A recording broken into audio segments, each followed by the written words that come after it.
ನೋಡಿ, ಹಿರಿಯ ಸಚಿವ ಕೆಜೆ ಜಾರ್ಜ್ ರವರಿಗೆ ಡಿಸಿಎಂ ಪಟ್ಟ ಫಿಕ್ಸಾ. ಕೊನೆಗೂ ಡಿಕೆ ಶಿವಕುಮಾರ್ ಸಚಿವ ಸಂಪುಟಕ್ಕೆ ಈಗ ಹೈಕಮಾಂಡ್ ಮುದ್ರೆ ಬಿತ್ತು. ನೋಡಿ, ಇನ್ನೆರಡು ಡಿಸಿಎಂ ಹುದ್ದೆ ಸೃಷ್ಟಿಗೆ ಸಿಎಂ ಡಿಕೆ ಶಿವಕುಮಾರ್ ಹಠ ಮಾಡಿದ್ರು. ಈಗ ಹಿರಿಯ ಸಚಿವ ಕೆಜೆ ಜಾರ್ಜ್ಗೆ ಡಿಸಿಎಂ ಪಟ್ಟ ಸಿಗುತ್ತಾ ಅನ್ನುವಂಥ ಪ್ರಶ್ನೆ ಇದೆ. ಕೊನೆಗೂ ಡಿಕೆ ಶಿವಕುಮಾರ್ ಸಚಿವ ಸಂಪುಟಕ್ಕೆ ಹೈಕಮಾಂಡ್ ಮುದ್ರೆ ಹೊತ್ತಿದೆ. ಇನ್ನೆರಡು ಡಿಸಿಎಂ ಹುದ್ದೆ ಸೃಷ್ಟಿಗೆ ಈಗ ಸಿಎಂ ಡಿಕೆ ಶಿವಕುಮಾರ್ ಹಠ ಮಾಡಿದ್ರು. ಜಾತಿವಾರು ಡಿಸಿಎಂಗೆ ವರಿಷ್ಠರ ಬಳಿ ಡಿಕೆ ಶಿವಕುಮಾರ್ ಮನವಿಯನ್ನ ಮಾಡಿದ್ರು. ಆದ್ರೆ ಡಿಸಿಎಂ ಹುದ್ದೆಗೆ ಜಾರ್ಜ್ಗೆ ಮಣೆ ಹಾಕಿದ್ದಾರೆ ವರಿಷ್ಠರು. ಸಿಎಂ ಡಿಕೆ ಶಿವಕುಮಾರ್ ಲೆಕ್ಕಾಚಾರವೇ ಈಗ ಬುಡಮೇಲು ಆಗ್ತಾ ಇರುವಂತದ್ದು. 2028ರಲ್ಲೂ ಸಿಎಂ ಗದ್ದುಗೆಯಲ್ಲಿ ಕೂರಲು ಡಿಕೆ ಶಿವಕುಮಾರ್ ತಂತ್ರವನ್ನ ರೂಪಿಸಿದ್ದು. ಹೀಗಾಗಿ ರೇಸ್ನಲ್ಲಿದ್ದವರಿಗೆ ಡಿಸಿಎಂ ಪಟ್ಟಕ್ಕೆ ತಯಾರಿಯನ್ನ ಮಾಡ್ತಾ ಇದ್ರು. ಕನಕಪುರ ಬಂಡೆಯ ಮಾಸ್ಟರ್ ಪ್ಲಾನ್ ಏನಿದೆ ಅದು ಈಗ ಉಲ್ಟಾ ಪಲ್ಟಾ ಆಗಿದೆ. ಇನ್ನೆರಡು ಡಿಸಿಎಂ ಹುದ್ದೆಯನ್ನ ಸೃಷ್ಟಿಸಲು ಹೈಕಮಾಂಡ್ ಒಲವನ್ನ ತೋರಿಸಿದೆ. ಆದ್ರೆ ಸಚಿವ ಕೆಜೆ ಜಾರ್ಜ್ಗೆ ಡಿಸಿಎಂ ಪಟ್ಟವನ್ನು ನೀಡುವಂತೆ ಒತ್ತಾಯವನ್ನ ಮಾಡಿರುವಂಥದ್ದು. ಈ ಬಗ್ಗೆ ದೆಹಲಿ ಅಂಗಳದಲ್ಲಿ ವರಿಷ್ಠರೊಂದಿಗೆ ಚರ್ಚೆ ಕೂಡ ಆಗಿರುವಂಥದ್ದು.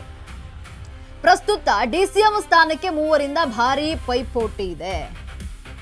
ಹಾಗಾದ್ರೆ ಆ ಮೂವರು ಯಾರ್ಯಾರು ನೋಡಿ, ಇಲ್ಲಿದೆ ಬಿಗ್ ಎಕ್ಸ್ಕ್ಲೂಸಿವ್. ಮೂವರು ಡಿಸಿಎಂ ಸ್ಥಾನಕ್ಕೆ ಡಿಕೆ ಶಿವಕುಮಾರ್ ಡಿಮ್ಯಾಂಡ್ ಮಾಡಿದ್ರು ಹೈಕಮಾಂಡ್ ಮುಂದೆ. ಇದೀಗ ಡಿಕೆ ಏನು ಡಿಮ್ಯಾಂಡ್ ಮಾಡಿದ್ರು ಅದಕ್ಕೆ ಒಲವು ತೋರಿಸಿದೆ ಹೈಕಮಾಂಡ್. ಮೂರು ಡಿಸಿಎಂಗೆ ಓಕೆ ಅಂದಿದೆ. ಆದ್ರೆ ಇಲ್ಲಿ ಡಿಸಿಎಂ ಪಟ್ಟ ಯಾರಿಗೆ ಕೊಡ್ತಾರೆ ಅಂದ್ರೆ, ಇಲ್ಲಿ ಹಿರಿಯ ಸಚಿವರಾಗಿರುವಂತಹ ಕೆಜೆ ಜಾರ್ಜ್ಗೆ ಡಿಸಿಎಂ ಪಟ್ಟ ಕೊಡಲು ಒಲವನ್ನ ತೋರಿಸ್ತಾ ಇರುವಂತದ್ದು ಹೈಕಮಾಂಡ್.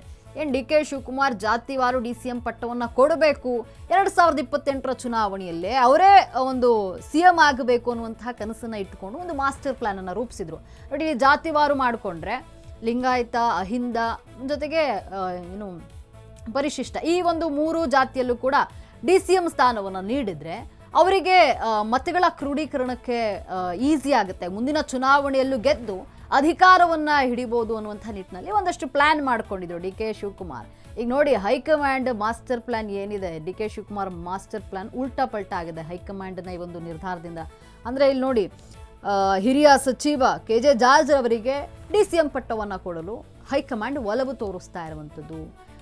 ಇಲ್ಲಿ ಡಿಕೆ ಶಿವಕುಮಾರ್ ಹೆಸರನ್ನ ಶಿಫಾರಸು ಮಾಡಿದ್ದೇ ಬೇರೆ, ಆದರೆ ಹೈಕಮಾಂಡ್ ಸೂಚಿಸಿರುವಂತಹ ಹೆಸರೇ ಬೇರೆ.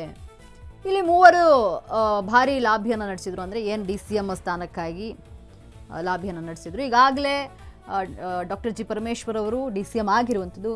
ಇನ್ನುಳಿದಂತೆ ಇನ್ನಿಬ್ಬರಿಗೆ ಡಿಸಿಎಂ ಸ್ಥಾನವನ್ನು ನೀಡಬೇಕಾಗತ್ತೆ. ಯಾರಿಗೆ ಕೊಡುತ್ತೆ ಅನ್ನುವಂಥದ್ದೇ ದೊಡ್ಡ ಪ್ರಶ್ನೆ ಆಗಿರುವಂಥದ್ದು. ಕೊನೆಗೂ ಡಿಕೆ ಶಿವಕುಮಾರ್ ಸಚಿವ ಸಂಪುಟಕ್ಕೆ ಹೈಕಮಾಂಡ್ ಮುದ್ರೆಯನ್ನು ಹೊತ್ತಿದೆ.